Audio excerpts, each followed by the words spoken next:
Gets it to LeBron for three for the win. Yes! LeBron James at the buzzer! Gordon cuts through. They go to Barrett. He'll turn and shoot for the win. Bingo! Yes. It's NBA Max. And we have a new member to our panel. I'd like to welcome Veronica. Veronica, welcome. Hey, y'all. Glad to be here. We are going to start off by telling everybody that is a shirt that has every NBA player or every NBA team on it, not just the Celtics. Don't get too excited, Chris. Why to put the Celtics in the middle, though? You know, maybe it's a reason. It's a little. Where are the Lakers? I think it's relevant, right?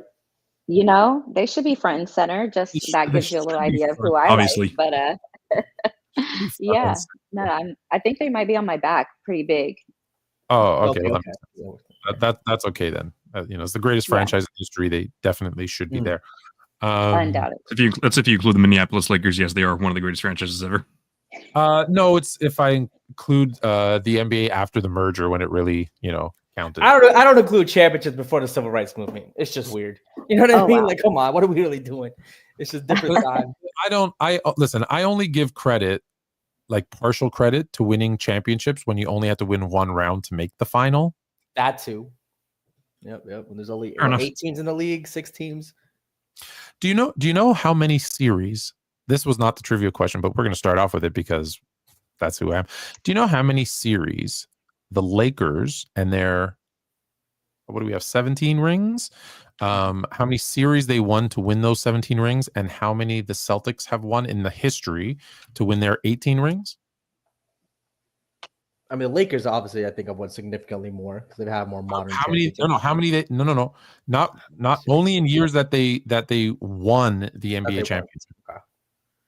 So the Lakers, I'm thinking won. Let me see.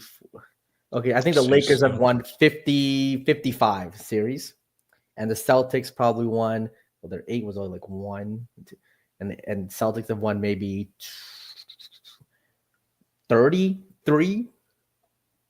You were much closer on the Lakers. Chris, do you want to take a shot? I can just tell you. But yeah. So those things. So don't bring it up either. Well, you got to think. So the Celtics. Okay. So 08, okay. So 24, 08. Before that, it was 86. Then 84. Then before that, I guess would have been in the late 70s. Oh wait, no, I'm missing one in between.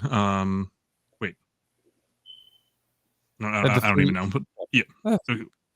Okay, yeah, it doesn't matter. Okay, but they did win 3 in the 80s. That's all. Here, I can tell you, they won 5 in the 50s, 0 in the 60s, 1 in the 70s, 1 in the 70s, 3 in the 80s, none in the 90s, 1 in the 2000s, and then 1 in the 2020s. I had it flipped. 2 in the 40s and 50s, 9 in the 60s, 2 in the 70s, 3 in the 80s, 1 in the 2000s, 1 in the 2020s. Right. Okay. So 4 and 4, and then I believe the 80s would have been. I think it was 4 then too. So that's 20 plus the 60s. I guess it's only 2 then. What is it? Was it 38 or maybe a little less? I don't know. Yeah, I was just spitballing for the last minute there, for the last like 20 seconds there. So, Veronica, any ideas? I was thinking 55 Lakers as well, somewhere around there. I didn't go into counting and go by years. I was very strategic. I loved that. But I'm ready for you to tell me. I just like that. Okay. The Lakers were dominant. Lakers in the history. Now, when I say the history of the NBA, now I'm going to take another sidebar. When I say the history of the NBA, let's be very clear. I'm talking about what you guys all recognize as the history of the NBA, not what was really. Like this year is the 75th anniversary of the NBA. You may or may not know that. Well, because you're saying it's the actual 75th, then, which was the actual 75th anniversary because they're counting from the ABA, but the ABA and NBL didn't merge until 40-50 to become the NBA. So this is actually year 75. But anyways, I digress. So in the history of what they call the NBA, the Lakers have won 59 series. Win their 17 rings, and the Celtics have won 49 to win their 18 rings. It's honestly not as big a gap as I thought. Yeah, no, it's not. Where the gap is since the ABA NBA merger, 1976. The Celtics have 5 rings. The Lakers have 11. That is 42 series wins to 19. Let's go Lakers. All right, that's not what we're here to do though. Let's talk about the NBA All-Star Game. And when I say game, I mean the weekend. Was there one thing? Let's start with the positive because everyone's been talking shit about it. Pardon my French. You shouldn't have been talking shit. So, what was the best thing from NBA All-Star Weekend, Jalen? The best thing from All-Star Weekend. Best thing. The best thing from All-Star Weekend wasn't the dunk contest. Wasn't the game. Okay, sorry. Okay, gotcha. Just want a quick answer. I couldn't even tell you. You know what? Yeah, I got you. One positive thing. Yes. You just made the list. Okay. I don't even know. LeBron dissing Jaylen Brown. That's all I'm gonna say. Go ahead. Okay, wait. I don't even know what that is. LeBron dissed Jaylen Brown. Yeah. So when he was going into the locker room, he was hailing everyone up. He just gave Jaylen Brown a little, because you know what he said about Bronny, how like Bronny's not an NBA player. He just gave him a little subtle, without the full hug type of deal. I mean, allegedly. I actually didn't see that. Bronny isn't an NBA player. Bronny is not an NBA player, so I don't know why he's getting mad at that. Okay, fine. That was so weird. How I understand Twitter's Twitter, but the way that people freaked out at that, it was unreal. All right, so LeBron being a big baby was your favorite thing? Yes, Chris. My favorite thing, kind of like Jalen. I'm having a hard time, but yeah. So I'll go with my biased answer as well. Is that Jason Tatum played awesome, and he's the one that like kind of put the game away in the beginning of the championship game. So without removing my biases, I am struggling if I'm being honest. Oh boy, Veronica. Yeah, you guys, we already know that All-Star Weekend kind of sucks now. But if we're trying to find a positive, I want to say I did like watching Mac McClung go for the 3-peat on the dunk contest. I mean, got to give it to him for innovation. Who's doing that? Yes. You know, but I also liked seeing Wemby play. I mean, there's no defense when we're playing anymore, but I've seen Wemby get out there and perform. Oh my goodness. Well, then I will be the voice of, I can't believe this. I'll be the unicorn and rainbow guy. I give you 2. 1, Mac McClung winning his 3rd NBA dunk contest, I think is fantastic because we expected someone else to 3-peat in February, and it wasn't that football player. He couldn't get it done, but Mac McClung did. Why we like that?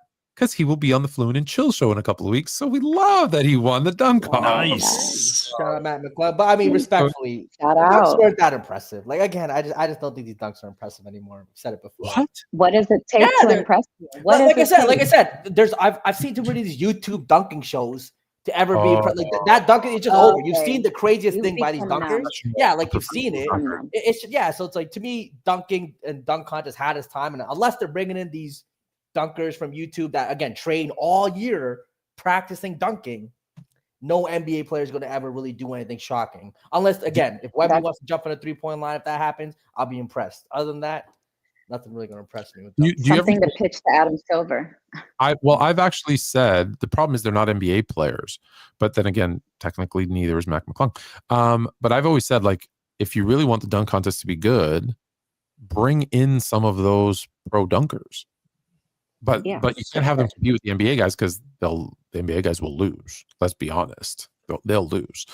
But at least it would be entertaining, right? Because I've seen like you said, I've seen those guys do like a 720, and other things that are amazing. But I'm staying positive. So Matt McClung winning the 3rd one, I think that was a positive.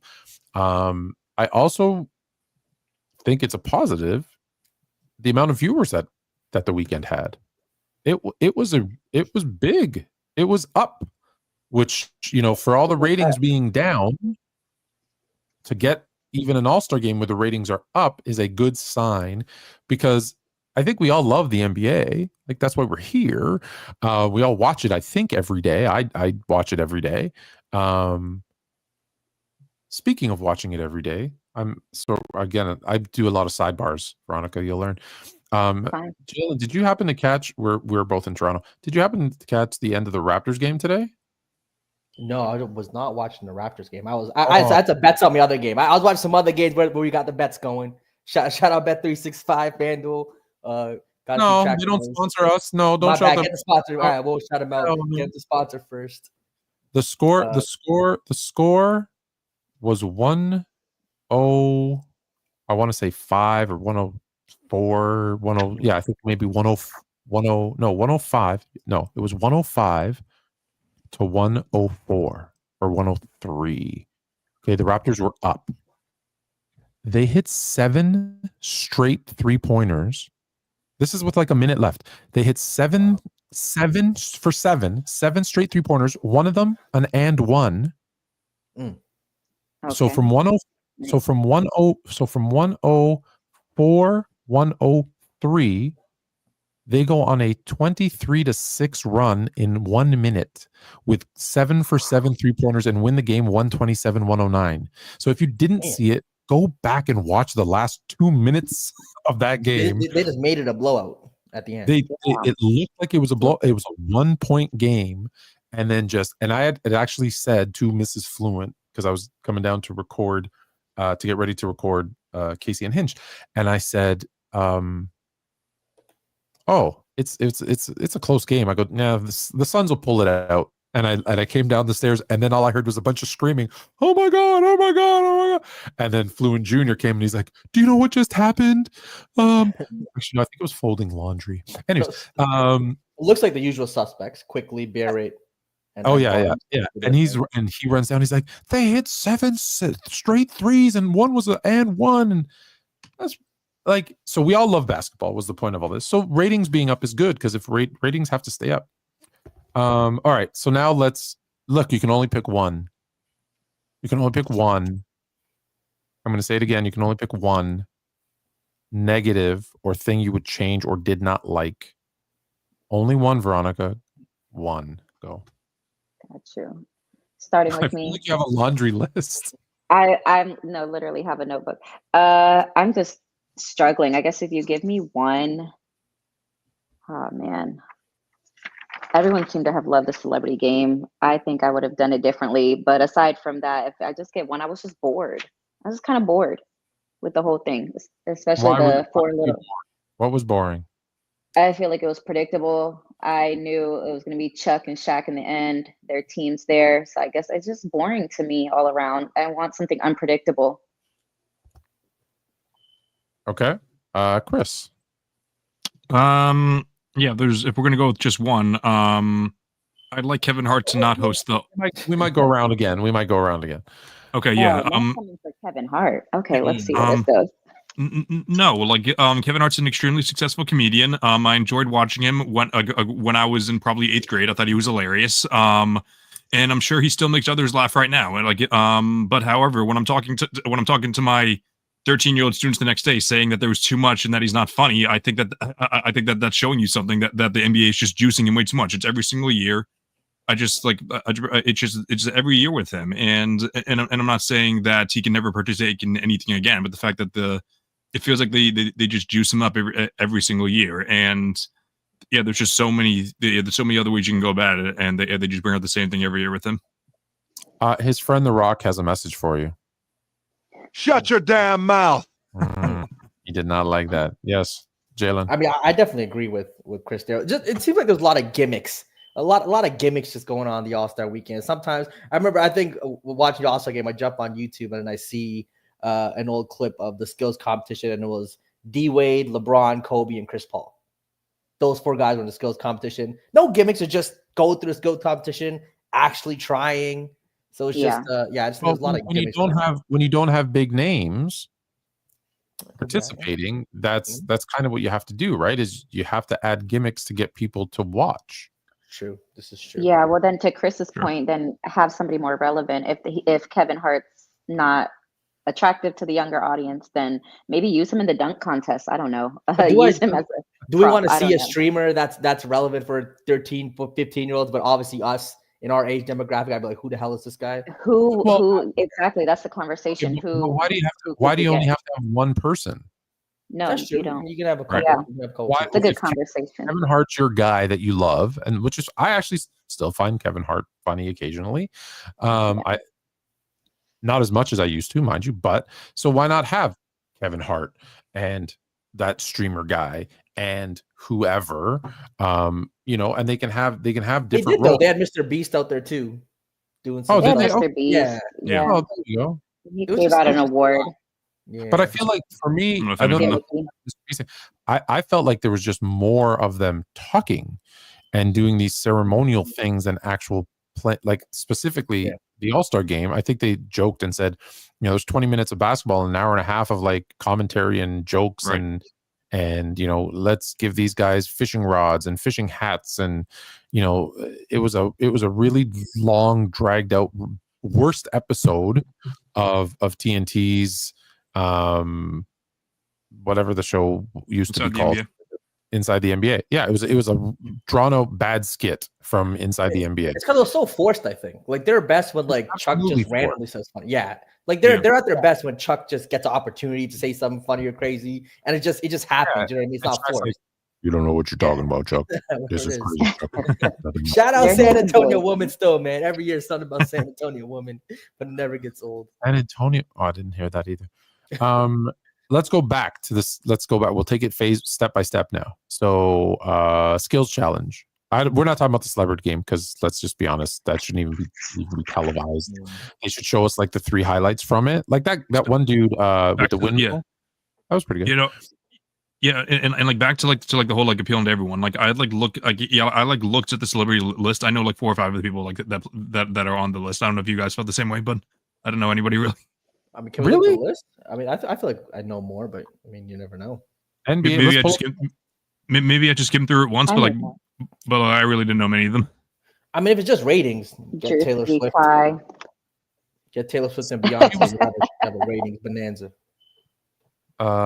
Let's see the roster. Here we go. Ross. This was the NBA Celebrity Game 2025. Okay. All right, let's see. Let's take a look at the roster here. Okay, I'll pull it up on screen. Okay, I got it. Okay, are you pulling up screen? Go, yeah. I'll pull up on screen. I think I'm going to pull up on screen. Who knows what's going to happen? Here we go. Here's the roster. So we got comedian creator Druski. Does anyone know who Druski is? Yes. The TikToker. Yeah, TikToker. I know Druski. He's a TikToker. Okay. Yeah. We have Shabuzi. I know Shabuzi. Yes. Everybody in the bar getting tipsy. Yeah, right. Mm-hmm. Noah Khan. Country artist. Noah Khan's very popular. He's very popular. I don't know him, but I know him, if that makes sense. Terrell Owens. We all know Terrell Owens. Basketball skills trainer Chris Brickley. Couldn't Don't know who that is. No. Here, when I say no, let's be very clear on when I say. When I say, do you know this person? It'd be like, can you pick them out of a lineup? Okay, you're at the police station and you have to like pick them out of a lineup to save your life. Okay. Masai Russell, Olympic track and field medalist. Shelby McEwen. Nope. He's the one that had that windmill dunk, by the way. That was actually one of the highlights. That's why I say it shouldn't even be televised. It's just all those 3 or 4 highlights. Okay, what about Mickey Guyton? Nope. No. Rome Flynn? Nope. No. Matt Barnes? Yeah, we know Yes. Matt Yes. Barnes. Yeah, we know Matt. Star of Marvel Studios Captain America New World Order, Danny Ramirez. Nope. No. Big movie, Really? but no, I couldn't. Oh, pick Is that his name? Isn't Danny Ramirez the new Falcon in that movie? If you haven't Is seen that it. what that is? Yeah. Is he? I'm I not don't sure. know. It was. My wife said it was the worst acted in movie she's ever seen in her life. So take that for what it is. What? Yeah. The new Captain America? Yeah, she said I the think acting. Anthony Mackie. Oh, I thought it was good. Yeah. Yeah. I was like, what do you expect? It's a Marvel movie. You want like Oscar winners? Anyways, WWE superstar Bailey. No. I've I never. wouldn't have known that. Maybe we suck.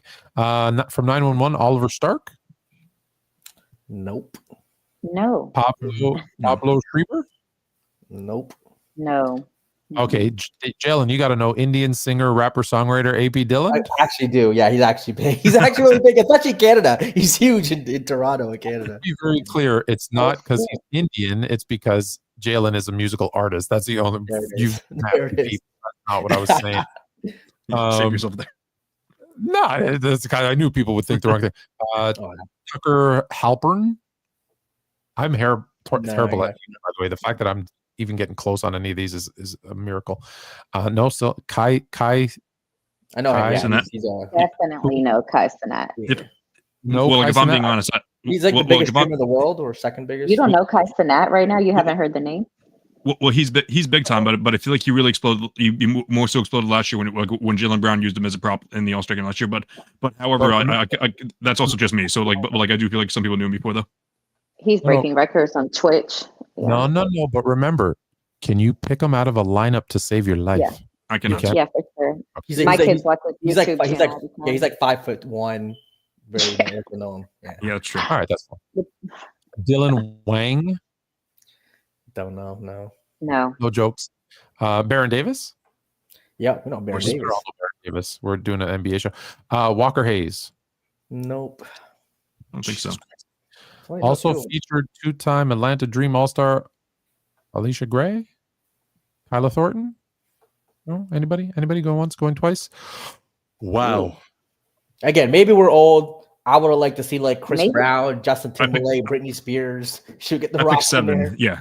So They used to have that. They used to have Chris. I don't know. I think he's on tour. Maybe busy on tour or something. That is insane. How many? I wonder how many people will say you guys are nuts. Like we know all of those people, and how many people are going to say. I'm sure we'll get it in the comments after. I'll send it to you. It'll probably be tomorrow when they watch it tonight. Okay, so celebrity game. I think we all agree shouldn't even be televised. You want to do it for the in-house people, that's cool, and then show us some of the highlights because they're probably only 2 or 3 anyways. The skills challenge. How do we feel about Chris Paul knowing the rules and him and Wemby making a mockery of it by using the rules? I mean, it's such a Chris Paul thing to do. Like, I'm not surprised. You know what I mean? He just tried to overthinking it, being hey, some people say he's a strategic genius, but it was just stupid. Obviously, bad for the fans, bad for TV. And again, I don't think Wemby wanted to do it, probably, but Chris Paul's a senior, a vet, probably just listened to him. Chris? Yeah. Yeah. I feel like we covered a lot of it last week, but like just right, because yes, we were doing it during the last. Well, here's the thing though. Don't worry about repeating what you said last week. That's right, yeah. Because the NBA shut us down. That's right. 10-15 minutes into the show. Yeah. So too much of the game. Yeah. We got in trouble. I got a YouTube slap on the wrist and an NBA email. And guess what? I'm gonna do it again. Okay. So you're fine. Yeah. I don't know. It's just like a little it's gonna be very insulting to Chris Paul, but like it's just like a little weasel thing to do. Like you're just like, really, you're gonna like you've been selected to be like have just like a fun thing, and then you're just gonna completely throw the game and like not even try just so you can get there first. No, like I don't know. Like, I've never been a big fan of Chris Paul anyway, and like that. Yeah, that's just like another icing on the cake of like how he's just a big jerk on the floor, even though he might be a nice guy off the floor. But the rules, actually, Veronica, go ahead, and then I'm gonna say what I'm gonna say. I agree. I agree with him. It's not following the rules. So, but that's the thing, though. It is following the rules. Because in the rule book, it doesn't say you have to shoot it. It says you have to get through, either make a shot or get through all the balls so that you can move on to the next station. So that's why I think the rules have to be rewritten, because technically what he did wasn't against the rules. That's why it's so, for me, I struggle because he just took advantage of a rule that's there. And so I don't blame the person as much, but I do a little bit. I blame the rule. So let me give you an example. There's the stupidest rule ever in the history of the world in the CFL. So in the CFL, that's the Canadian Football League for people who don't know. And I'll show you a clip at some point, but I can describe it well enough to know. If a receiver, if anyone has the ball and they're behind the line of scrimmage and they punt it, they can kick it just 1 yard and then recover it, and they get to start over on first down. All they have to do is kick it over the line of scrimmage from behind the line of scrimmage and recover it themselves. And now it's first down again. It's the stupidest thing you've ever heard of. It's the stupidest things you've ever seen. but it 100% is a rule. I don't know why it's a rule, but do you blame the teams that have mastered doing it, who get a fresh set of downs by doing this stupid thing, or do you blame the people for not changing the rule? If this was like a game and if this was like an actual game that counted for something and you were like trying to bend the rules there, but the fact that this is a skills challenge, like yeah, like it's a fun thing. It's a fun thing. It just feels like a guy who it feels like I don't want to pick an example, but it'd be one thing if you're bending the rules like just to win, just like win an important game, but like this is just there's like a fun weekend, and it was just pretty hard to watch.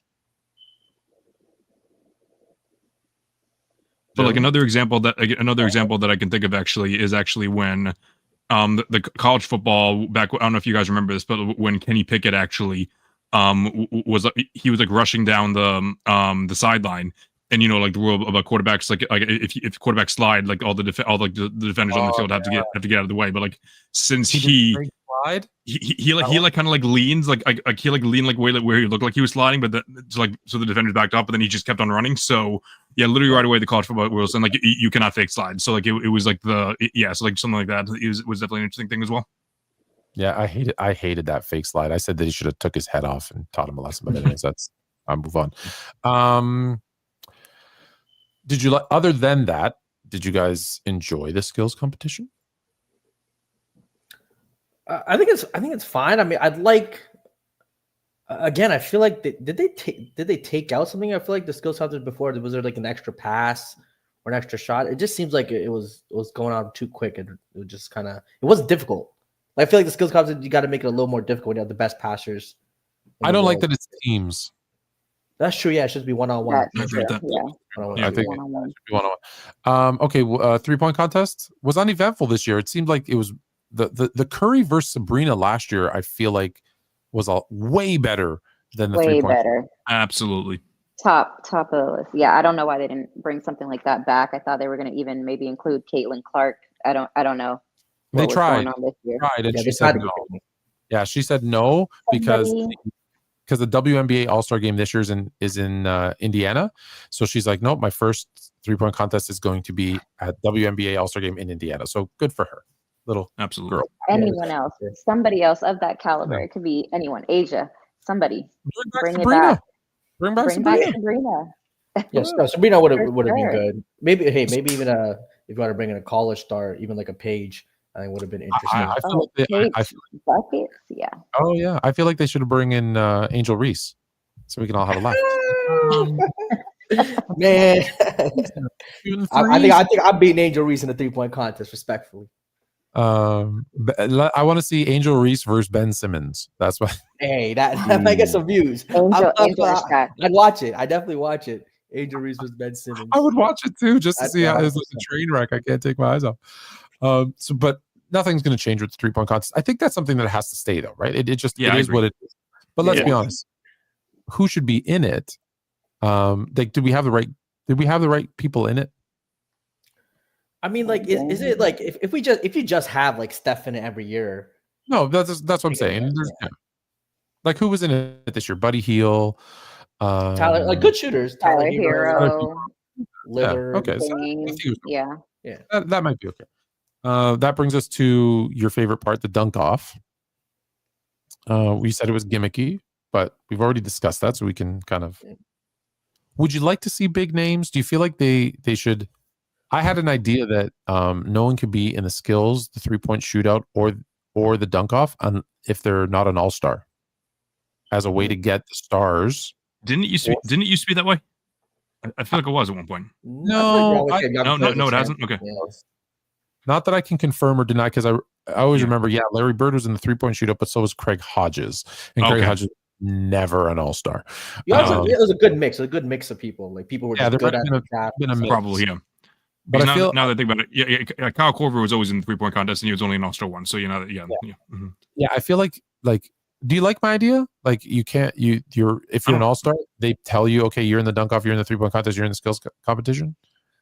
I mean, I think Anthony Edwards said it best too. He's like for the dunk out, he's just like, I'm a power dunker. I don't got any moves or tricks for you. And he's just being honest. Like, yeah, he's a great in-game dunker. He dunks 100%. hard. He just doesn't think his body doesn't allow him to do certain things other dunker can do, and he's very real about that. So was Dominique Wilkins, and he's still and based on if we judge Dominique Wilkins dunks with the lenses of today, I mean, it's people aren't gonna be impressed. You go tell a 14, 15-year-old, 18-year-old, 20-year-old go watch Dominique dunk contest right now. They probably give him 5 out of 10 for his dunks. That's too bad that they don't have any knowledge. Okay, so we talked about the dunks. So let's move on to the game itself. Do you like the new format? Let's start there. It was more competitive. They tried. I saw some defense, or some people getting up there. Some defense. I mean, they were contesting. It wasn't like wide open. They're getting out there, putting a hand up. I saw more defense than last year. Well, okay. That's like saying I have more money than yesterday because I found $1 on the ground. Like that's. I also think the whole defense thing is a little push. Like sometimes I go back and watch some clips of 2001's All-Star game, the 93 All-Star game. Let's not act like they were locking down, slapping the floor. Gary Payne's locking up in the first quarter. That wasn't how it was. It was it was a lot of It was better though. It was clearly better. Yeah. The energy was there. I think the energy was there. The 3-point shooting is a little excessive in the All-Star game. I think that makes I think Steph pulling up from center multiple times is a little logo. Yeah. However, I know people paid money to see that. However, I will say the defense, where it ends now, like in the last minute of the game, is where it started then. So it was more like, you're right. In the beginning, it wasn't, but by the end of the game, they were going at it a little bit. Sorry, go ahead, Chris. No, not at all. So yeah. But it's just one of those things, and as I mentioned, so I don't know like when the league decided like when they were going to pause the game, but like I do feel like for most of the games they were trying, and like they weren't they weren't like locking up their defenders, but like they were playing pickup basketball, like it was like it was everything there, but then when I was about to say Team LeBron, but like the OGs went up 11-1, which is gonna and this happens in like regular pickup basketball, like and I see it all the time when I play every Wednesday nights. When we play to 21 and the team goes up 15-5, like it becomes the All-Star game where like people are walking up and down the court. So like I think that was an issue there, and that's like a main that's like one of the criticisms of target scoring. But I also feel like, and I'm gonna bring up my same point again. I feel like another reason why they stopped trying was because they played and then they had to sit down for another 20 minutes when they were honoring the TNT guys, and they had to go back out and play. So like, what was that? Really momentum. 100%. Yeah. I don't think it was very necessary to do it at that point. They could have done it at another time.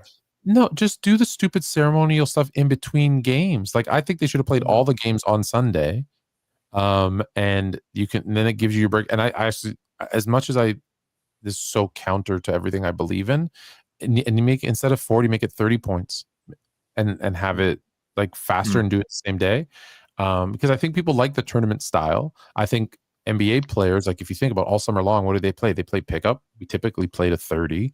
Like that's what we do. So it made more sense to me to do it like what they do, because that's what this is supposed to be, the ultimate pickup game. So, which brings me to the next question.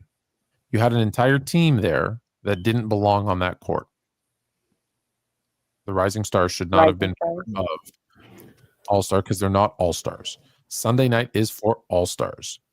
Do you feel like that was a mistake allowing them to be part of the All-Star experience?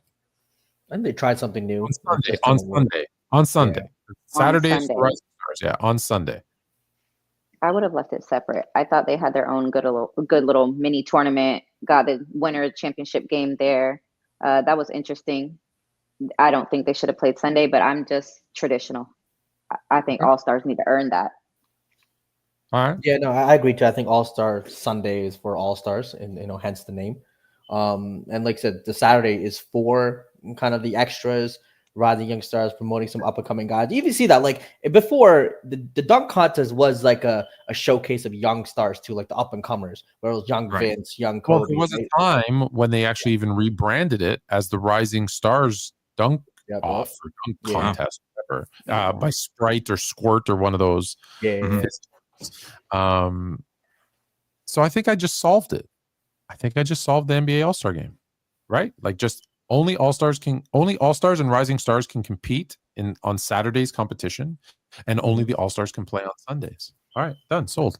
I also think it'd be interesting to see if we go back to 2000 and ask the 30, 40, and 50-year-olds what they thought about the All-Star game then compared to their childhood. Because my thing is, I just think people between the ages of like 12 or like 10 to 25, people just remember more fondly in sports. Because one, I think you just have more time to watch sports with your friends. You go to school to watch the game. And after that, you start, you have real life grown up bills, job, and like, you probably you can still watch the game, but I don't think it's a different type of watching or love for the game. What are you getting at though? What do you think? You think that the game was always this bad and we just didn't realize? No, I think people will always remember fondly All-Star games when they were between the ages of I'll choose 10 to 25 versus the All-Star games after. Right now, everyone on TV likes to bash the All-Star game, right? But they're also in the demographic of being 30, 40, 50 years old in that neighborhood. So if you go back to, again, 2001 and look at the 30, 40, 50-year-olds, how are they saying the All-Star game? Oh, back in my day, it was way better. You know what I mean? I think the back in my day thing is a constant thing, whether it be sports. Even but the players last year said that was the worst All-Star game ever. That's true. No, that's true. Players said that too. That's true. Yeah. But I mean, there's the whole thing with the dunk contest too in the late 90s and 2000 when they stopped it, right? They're like, oh, this is getting. Well, they stopped it. Okay, well, hold on. They stopped it in '98 because it was the shortened season, and so they didn't have that. And then they didn't do it the next year just because it had gotten stagnant. And then they brought it back 99 or 2000, and that was the Vince Carter year, which it slowed down after Vince had slowed down for a couple years. And yeah, but the thing with the dunk off is we are spoiled.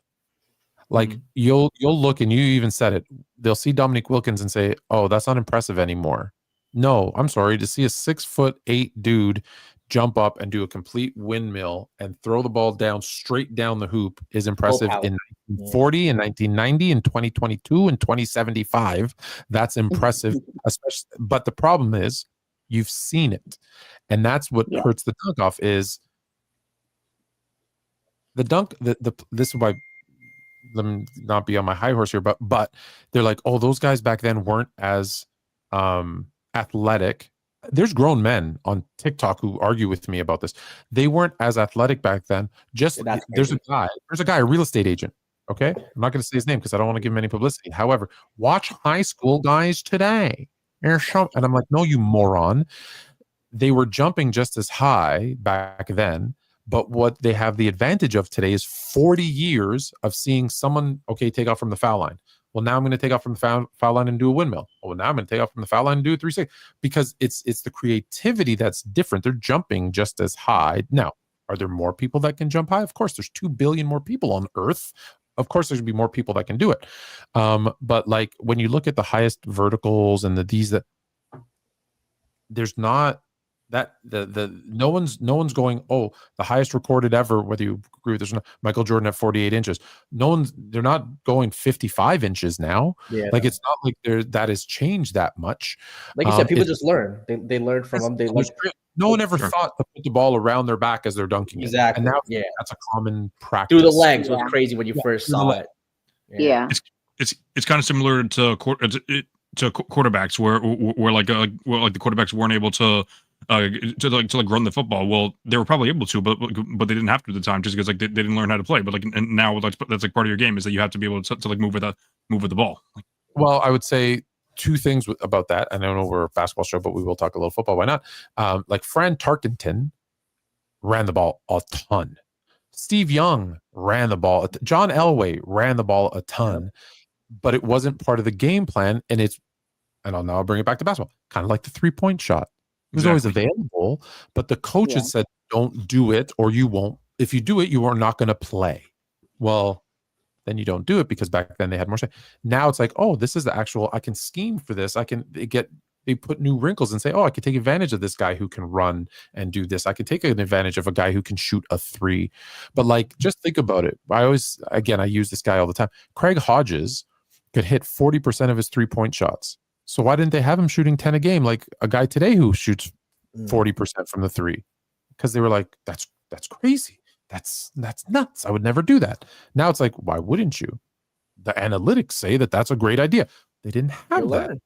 You learn advancements. Yeah. I also think that with the Vince dunk contest, why I hold it so high to by the YouTube. I just think like the player reactions was pretty iconic for that one too, right? The KG with the camcorder, Shaq.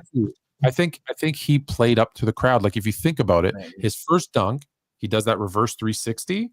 But then when he lands, he bounces and spins again, and he gets so excited about it. Then he does the one, I believe it's the one, Tracy McGrady bounces it, he catches it, goes between his legs, and then he looks at the camera and he goes, "It's over."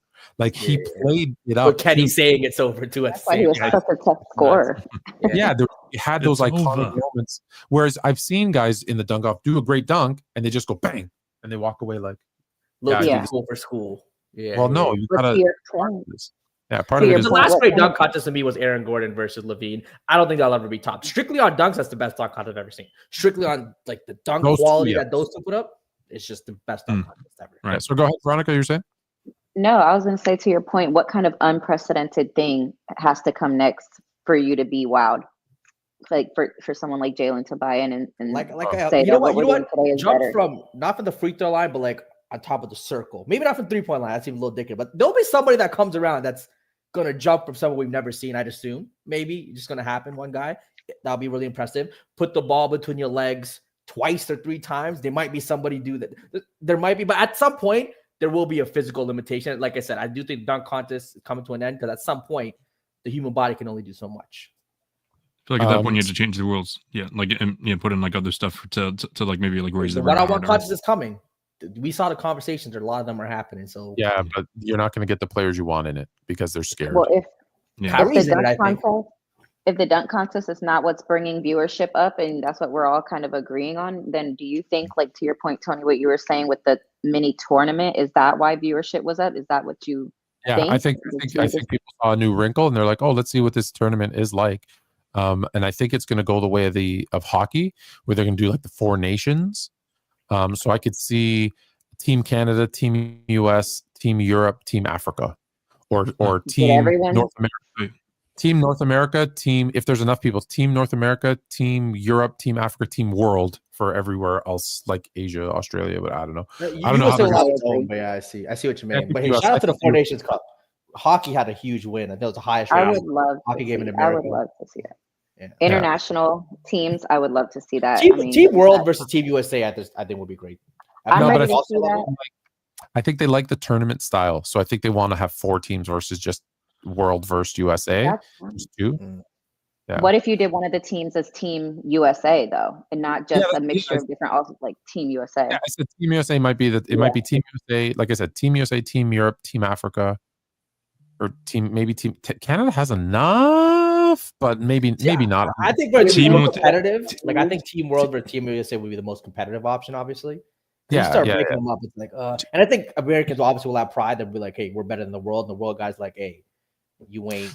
Speaking of international players, I got something sent to me today, and if you are on my TikTok or IG, you'll see my response where I completely obliterate Jalen Rose. Shout out to Jalen. I like you. Great haircut, but you don't know as much about basketball as I do. So Jalen Rose, it got sent to me, and it was an interview where he said, when I got drafted into the NBA, there was only 2 international players in the NBA, Hakeem Olajuwon and Marshallonis. And I was like, no, that's not true. There's actually 24 that they counted, but they are counting international players differently now because now there's 125. However, Kyrie Irving is considered an international player because he was born in Australia. Dante Exum, SGA, all of those guys were considered international. But back in 94-95, Patrick Ewing, who was born in Kingston, Jamaica, was not considered an international player. Dominique Wilkins, who was born in Paris, France, was not considered an international player because they played their basketball here or had become U.S. citizens. However, today, Joel Embiid played on Team USA, is an American citizen, but is considered an international player. So not only were there 24, not 2, like Jalen Rose thinks, there was 24 in 1994-95, that season, that his rookie year. but there was actually probably another 10 that were born in another country, which is there's still 3 times more than there ever was. But do you think there's enough international talent to pull off multiple international teams so it could be a 4-team challenge? I don't know how we're going to break it up. Canada, France. I mean, you could have Canada have its own team technically. Like it'd be filled with NBA guys. Like you said, France. It's just when you put like USA would just be so dominant. South Sudan. Did you see their Olympic performance? Would you have 2 American teams, one East, one West? Players born in like New York, Florida versus players born in like California, Texas. You could do that. I would do a Team Europe too. Instead of this country, I would do a Team Europe. Yeah, Team Europe. Europe. Right. They'd have a solid team. I actually really like the Team Africa because I think, Pascal Siakam, Joel Embiid, like there'd be a squad. But maybe it's Europe for USA. That's not a beats for USA now. He got rid of his or maybe do US East West and then like 2 world teams and figure out how to you could try something like that. You definitely like that. Oh, okay. Maybe allow fighting like in hockey. That was great with Canada USA. Just saying, these guys are dropping gloves in their first game, not the championship game. The first game. No. You had mentioned something about wanting to see a dunk from the 3-point line. Just quickly, multiple choice question: if I were to jump from behind the 3-point line and dunk it, how many points would it be worth? 2 or 3, Jalen? 3. Chris? 3. Veronica? 3. Everybody knows the answer. I'm surprised. Okay. It's hard because you made like 12 videos on it. Oh, you watched my videos. Thanks. I didn't think anybody watched them anymore. All right. So there's we got 3 trivia questions that we're going to end the show with, but we still have a few more minutes. So I want to ask now with what's happening. Sadly, the sad news, Greg Popovich stroke, he's gone for the season. So hopefully he gets better soon. Victor Wembanyama got a blood clot. Hey, you know what? He's out for the season. Do you think the Spurs... Does this end the Spurs' short-term success, losing their coach, one of the greatest of all time, and Wemby being hurt? That could like blood clots have ended careers. Is this the end for Wemby, or he'll be good? I don't think. Hopefully, it's not the end. You never know with these things. Yeah, he'll be back on the court. If it happens again, obviously, it'd be a situation. But obviously, modern medicine. The more they go, maybe there'll be other players who I think not everyone's Chris Bosh had to retire for the situation. There were some other players who came back from it. Yeah, Brandon Ingram had Brandon Ingram. Yeah, there you go. Yeah. Right. So yeah. Hopefully, he'll be fine. I'm trying so hard not to use my joke because when the Wemby thing came out, I kept doing that Kanye line. You got blood clots, buddy, in Jamaican Man. So I'm trying really hard not to. Veronica, how do you think what's going on with the Spurs? The morale is definitely going to be gone. I don't think you can really come back from something that severe, the coaching. But with Wemby, I don't think he's out. I don't think that's the last of it. I would hate to speak like that on somebody so talented. And as Jalen said, modern medicine, man. I mean, we've made a lot of advances there as well, and with sports medicine. So I think it's all a scam. I think it's all a lie. You want to hear my theory? Which part? All of it. All of it's a lie. You mean the Greg Popovich goes to Shady Acres for a couple of months to have a nice vacation. He comes back as president of basketball operations. He promotes his veteran point guard, Chris Paul, to head coach. Because Victor is out, they get a top 3 pick and add Cooper Flag or Ace Bailey to Victor Wembanyama, who comes back healthy and secure, and we have a new Spurs dynasty. That's my Cooper. I've been watching these Duke games. Cooper Flag just keeps getting better and better. Cooper Flag is absolutely amazing. You're a Dookie, so I'm not surprised. He's phenomenal. Let's not deride a Cooper Flag, but that would be a good conspiracy there to think about. I went to Carolina, so Cooper, Darren Fox. Oh, you went to Carolina. You guys haven't been good since Roy Williams. Since when? Please. Just this year is the only time you can trash talk. I think last year we beat y'all 2 out of 3. I mean, Duke NC has been a little rough since Coach K and Roy Williams left. Not gonna lie, but Duke back though. This year, Duke's a real contender. I have nothing good to say about us this year. I don't even know, but Yeah. But no, Cooper Flags, Darren Fox, and Victor Wembanyama, and you have Stephen Castle. And That's a Stephen squad. Castle, who they're gonna teach to shoot. So that's gonna be there too. Mhm. So you got your backcourt, OG Fox and Spurs Castle. talk. Yeah, front court is Flag or Bailey, and I think it's Flag. I think it's Flag at the 3, Victor at the 4, and then whoever at the center. Really, let's be honest. They'd love that. Yes. So, Fluent, if I heard you correctly, Pop would be promoted to GM. Is that what you said, or would he be something else? Because president of basketball operations. Yeah. Okay. President. Yeah. Or whatever. Yeah. Because I don't know how much Pop leaving, how much that changes the current success, because the Spurs, they're not the Spurs like they were in the dynasty Spurs. They haven't won a playoff series since Trump's first year and his first term in office. So, yeah. So, wow. you like that one, right? So it's just, like, I'm not saying that Pop isn't a great coach anymore, but it wouldn't be the worst thing in the world if they decided to turn the page on him, even if he was healthy. Yeah, no, I think every coach at some point has to walk away. But so that's my conspiracy theory. We'll see. Just so you know, I called the De'Aaron Fox to the Spurs 2 months before it happened. So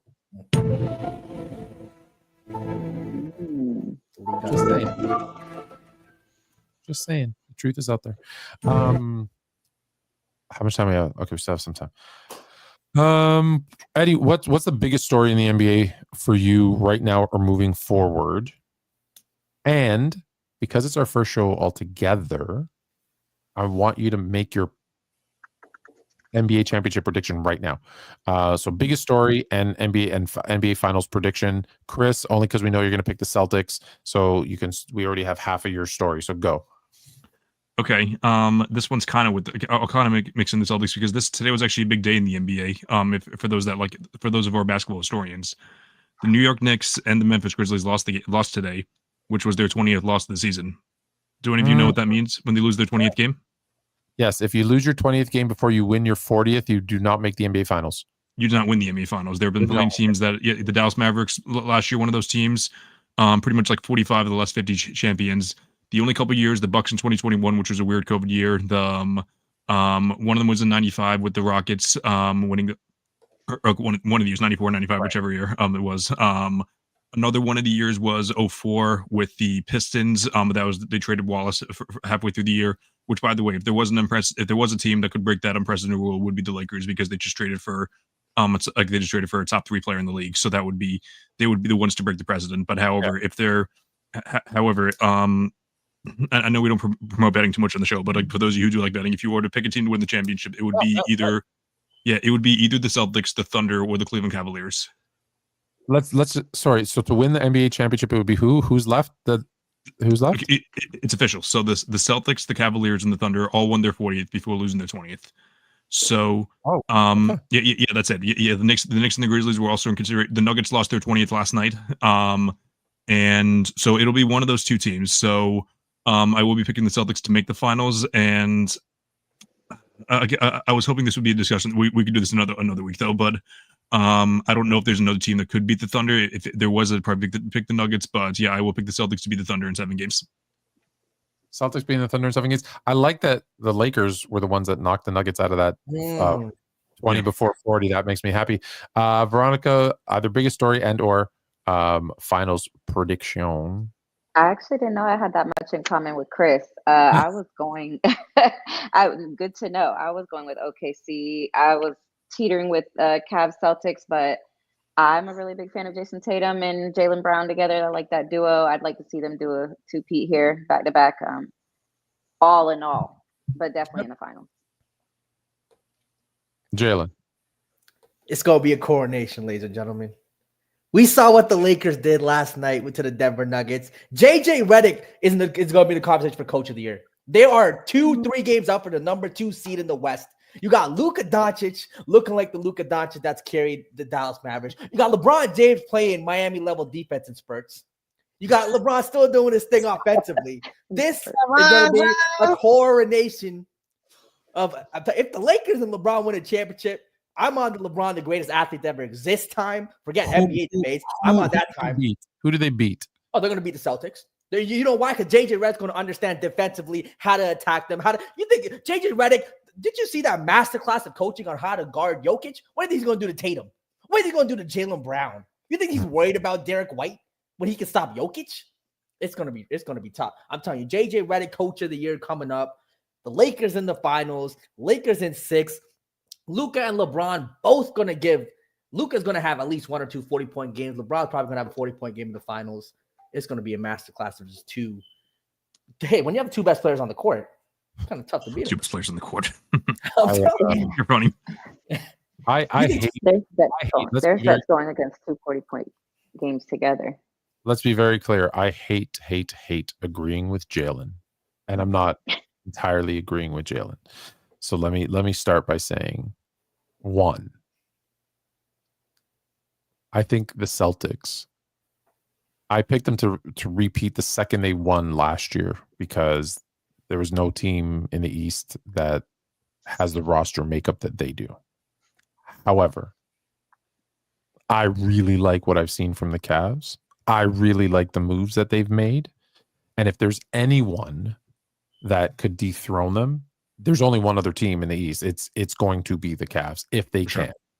And the only reason I'm picking the Cavs is because the narrative that I'm about to spin, which is the Cavs, who have been divorced twice from their favorite spouse, who feel a love and loyalty to her or him, as it were, LeBron James will not only be left twice and divorced twice, left at the altar twice, whatever thing you want to say, but they're also going to meet the love of their life, LeBron James, in the NBA final and lose to the Lakers in the final as I a like final, the script, Owen. I like this script. as a final slap in the face to Cleveland. They're going to be burning his jerseys once again in Cleveland. That's crazy. The Lakers defeat the Cavs in the NBA final. And here's the best part. I said, if LeBron James can win another championship for my beloved Lakers, that I would call him the GOAT of the NBA. Except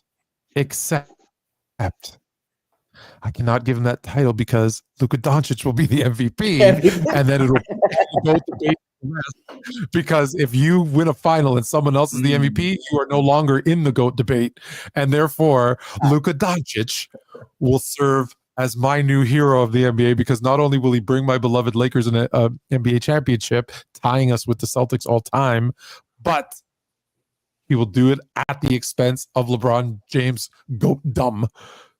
Thank you very much. Yeah, Luka. I mean, LeBron, like you cannot let Luka win Finals MVP. Because I already know those conversations. I'm going to have to be defending that. That's going to be a little tough spin. Because I actually agree with the whole finals. I agree with that whole, you have to be the Finals MVP championship, which is why, again, I don't like the way, like Kobe's rings, Shaq has 3-1. They're different. Finals MVP rings are different from other rings. Yes, 100%. Which is why I don't know if you guys know this. I don't know if because I don't promote it very often. But there's this incredible writer. His name is Trent Cohen, and you've probably never heard of him. However, Trent writes some stuff, and he will send it to me and allow me to post it on sportsfluent.com. And he wrote this great piece about the 2011 finals, and let me know when you can see it on screen. And so basically what he writes is, here's all the reasons that the 2011 NBA finals wasn't a LeBron choke job. It was a LeBron masterclass in legacy. He purposely realized that Dwayne Wade would have been named the finals MVP in 2011.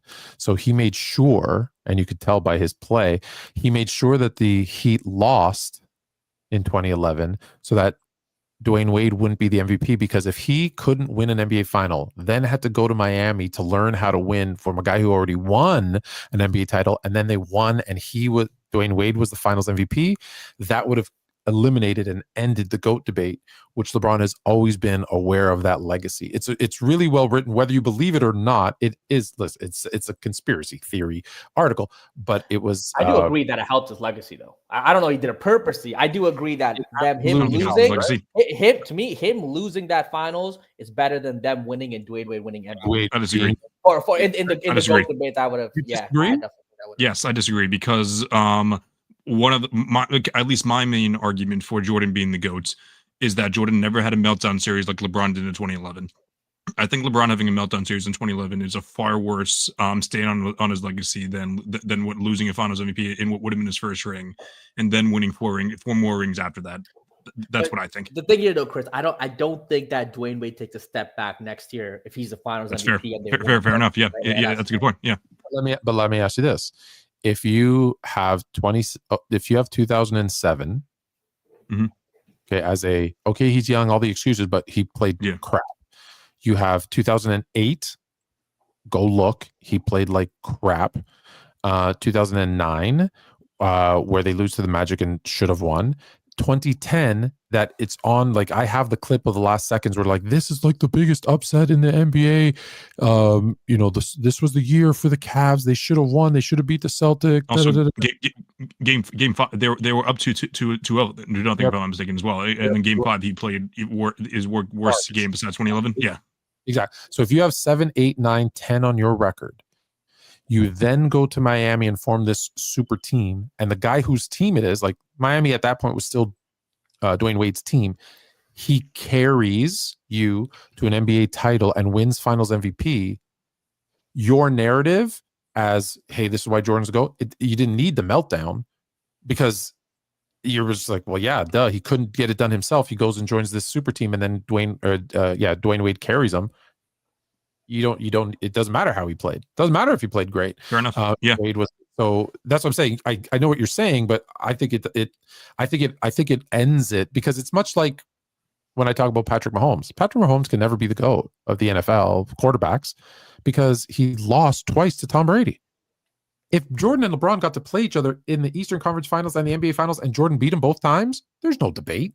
There's no debate. None. But anyways, we're out of time. To me, though, too, I mean, Joe Montana, I want to say for the argument, like to me, if you're a Jordan fan, technically too, I think Joe Montana would have to be your GOAT over Brady based on that logic. Because the reason why it's different is if Joe Montana was 4-0 and Tom Brady was 2-4, then yes. But Brady has 7 out of 10. Okay, I mean, so many more, and he's been there 10 times. Like, honestly, if LeBron was 7-3 in the finals, I'm probably going LeBron too. Me too. Because he's been there 10 times and he won 7. I still think finals records are still overblown in terms of teams, especially football because of the team game. Yeah, they're 100% they're overblown, but it does matter. Okay, here we go. 3 trivia questions, and then we are done. Question one. There was easier ones, and I thought, nah, you guys are too good. I'm going to ask you the harder ones. In 2001 NBA playoffs, Allen Iverson had 2 50-point games in the same series against Toronto, the Raptors. Who was the only other player in NBA history at that time? So you have to go back to 2001 to have 2 50-point games in one single playoff series. In 2001, I would say prior to 2001. Prior to 2001, because who knows what's that? Prior to 2001, who was the only other player other than Allen Iverson to have 2 50-point games in one series? First name that comes to mind would be Michael Jordan, but I guess that'd be too easy. I was going MJ, but I'm trying to think older past that. 50 or 50 mark. I'm gonna see. I'm gonna throw a big one out there. I'm gonna be bold. I'm gonna say Elgin Baylor.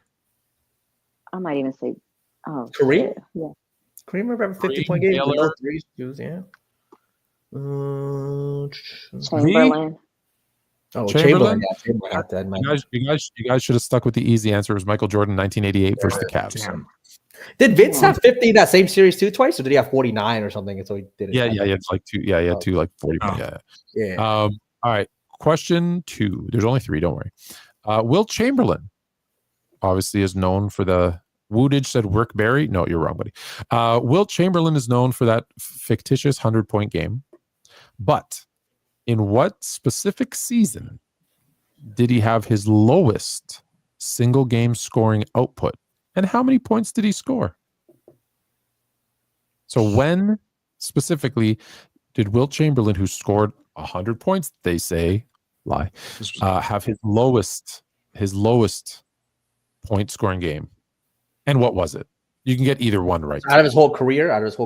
In his entire career, yes. And if you want, I can give you the year if it helps. I would say, well, the last year he played, I know he started facilitating more. Like the last couple of years, he became less of a scorer, more of a passer too.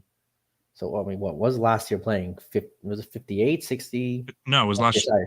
Last year play would have been 69, sorry, 71? No, he won finals MVP in 72. So it was like 73. It was like 73 maybe that was last year. So yeah, when we say 73, maybe we would probably had 6 points in a game. I don't know. It was January 9th. I'll even tell you, it was January 9th, 1973. It was the 72-73 series. Chris, how many points? You said it was in a series? Or I'm gonna say 8. 8. V. Damn, I was going like 12. That's low. Okay. He and LeBron, he can't score 10 every game. It's gonna be like 6. Except in the playoffs. It was 1, and he played the whole game. Wow! Shout out Chamberlain. He played how long? How many minutes? He played the whole game. I like he always said 36 minutes. Never mind. Kobe has like 20 games of 0. All right, final question. And this one I'm going to tell you is a trick question, because where someone is listed, at what position they're listed at, isn't always indicative of who they are as a player. So during the 1995 NBA Finals, Hakeem Olajuwon dominated Shaquille O'Neal, leading the Rockets to a sweep. However, which backup center, so I already told you it's a trick, backup center on the Rockets hit a crucial game-winning three-pointer in Game 1? Backup center on the Rockets? Not a traditional center. I'm giving you the trick. It's not a traditional center. Robert Horry. I'm going to guess. But he was listed at center for that game, and he was technically the backup center, hit a three-pointer in Game 1 to game-winning three-pointer, to win that game. You got Robert Horry? That's a great guess. Fee? I'm racking my brain. Not sure. I always feel like when he squints his eyes, I feel like he's like looking it up. Don't look it up. Me? Oh, yeah. Oh no. Who you got? No. Woodage has Matt Bullard. I guess we'll go. Okay, he's not a center, but like obviously, but wait, no, I'm not even Ralph Sampson, but like he wasn't even on the team, but probably not. But no, he wasn't. Sam Cassell. Sam Cassell. Oh, okay. And mostly point guard Cassell was listed as the backup center. I was literally about to say Clyde. Yeah, so it's even worse. Like, yeah, it's literally a point guard, which is why I say wherever someone's listed means Jack. Someone said to me, I was making fun of your guy, LeBron James, and he said, he's the only guy. Tell me somebody else who played all 5 positions. And I said, cool. In his rookie season, Magic Johnson was listed at all 5 positions. In his rookie season, Scotty Barnes was listed at all 5 positions. So playing all 5 positions ain't that impressive to me. All right, that's the end of NBA Max. We will be here next week again at 10 p.m. Eastern. Next week, we're going to make, I'm telling you right now, do you guys want to do your award picks, like MVP, blah, blah, blah? Or I'm going to let you guys pick, or do you want to do a draft? What type of draft? I'm clever. Let's do a draft. I feel like we should save the awards for the end of the season. Okay. All right. So we'll do an NBA. Do you want to do an old man draft? You have to pick down for an old man draft. A lot of players get disrespected. Speaking of that, real quick, every player has 30 and above. In case you're going to take the week to think about it, you're doing a draft, 4 teams. Everybody has to be 30 and above. plus 30 and above. Curly. All right.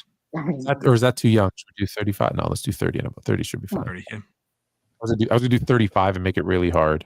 I would do 30 and above. Yes, you were gonna ask a question, Jay. No, I was gonna say I was watching actually funny, the 87 Celtics versus Rockets final. 86. And I just sorry, 86, sorry. And then I was watching more Larry Bird. Larry Bird has such a strong case to be the greatest passer of all time. I think people scream Magic Johnson, LeBron, Steve Nash. I think Larry Bird is the greatest touch passer of all time. I've never seen a touch pass off a rebound or even like right off the bat, boom, boom, right away. He's the greatest to have ever done it. He's literally the greatest passer to ever do that. The amount of open opportunities he got for Parrish, McHale, just off of that, insane. And I just think it's crazy. And like people talk about the box office passes now of like Jokic, LeBron. Larry Bird has some really insane passes I think people just seem to forget. Larry Bird has slowly become the most disrespected top 10 player of all time because he's the guy everyone wants to get rid of the top 10 to put in a Steph, KD, some people throw in Jokic on. It's like he's the guy that people are removing. I just think he's so far ahead of him. And I think he's for sure better than Magic Johnson. I don't even think it's close.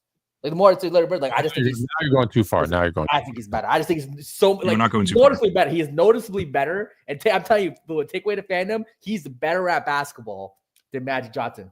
And as a passer, he very well may be the greatest passer of all time. I still have LeBron, Magic maybe over him, but I'm perfectly okay having that discussion. I will say this. This is the biggest thing that I could say. I am a diehard, lifelong, like in diapers, Laker fan. And Larry Bird, who I hate, and the Celtics, who I despise, he will never be out of the top 6 in the history of the NBA. He's that good. And anyone who says anything different either is spitting a he's slow and white narrative or never actually, to your point, watched him play. Because everything that you're seeing Jokic and Luka and all these guys do, he was more athletic guys than both of them until he broke his damn back. Okay, let's not forget his most iconic play. His most iconic play, in my opinion, is what? It's him cutting back and stealing an inbounds pass from Isaiah Thomas and flipping it to DJ for a layup to win the game to win the series, or at least the game against the Pistons. And that was him, pure athleticism and positioning to get that steal.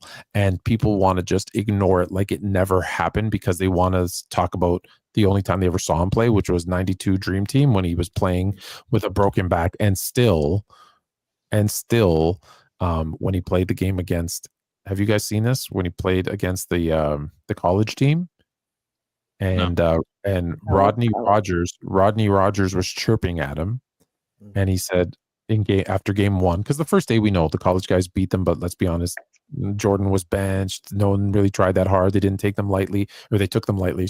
And then game 2, Rodney Rogers was chirping at Bird, old man, I haven't seen you hit a shot since 1988. And he proceeded to tell Magic, just get me the ball.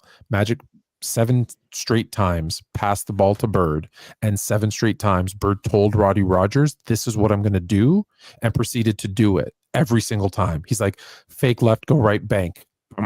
Hey, step back, 3, bam, 7 times in a row.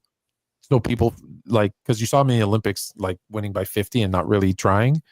Even then, he could do that to players. So I knew he was a scorer. I don't even know why players don't do the tip pass these days or the touch pass.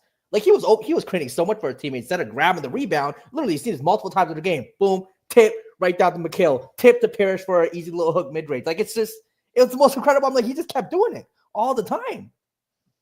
I just think it was incredible. I just don't know why players don't. Even though LeBron is the best small forward of all time, Larry Bird is second, but it's closer than people think. It is. It's closer than people think, and I think it's the athleticism that really is the difference. Let's just be. That's like if Larry Bird had, he doesn't. If Larry Bird had LeBron's athleticism, actually, we wouldn't even be having a conversation. Who's the greatest basketball player of all time? I think go ahead, Chris. Yeah. I think from a pure passing standpoint, I think the Bird's better, but like LeBron's obviously the better playmaker and everything. But yeah, like you said, Fluent, it's because of the athleticism, which also includes the longevity as well. So that's what makes it not a question. Bird and Magic, sadly, both had their careers cut short, And to think that they're both, I think everyone has them in top 10, maybe to even top 5. And let's just think about it. We missed 5 years of Bird in his prime, and we missed 5 years of Magic in his prime. Like, let's not forget his last year. I'm not counting the 96, 97, 98, whatever, when he came back as a power forward. Magic was second in MVP voting in 91 when he carried that Lakers team to the finals. He was second in MVP voting to Michael Jordan. He was still at the top of his game, and his 3-point shooting was getting significant because he came into the league. People forget he couldn't even shoot, and he became a very good shooter. And I think from a skill set perspective too, other than like dribbling, Larry Bird's skill set is up there with the best of the best. Like if you want to talk about Kyrie versus Bird, who's more skilled, I think Bird is more skilled. But a lot of people will say Kyrie just because they handle. I think Bird is more skilled. Kyrie's handle, I think, is people when they say skill, all they're really talking about is dribbling. But Bird had everything else. And like you said, the position, people don't realize positional awareness. And I think Bird was maybe the best at that. Like he just kind of knew where to be his to IQ. maximize the team's offense. Yeah, different. His IQ is different.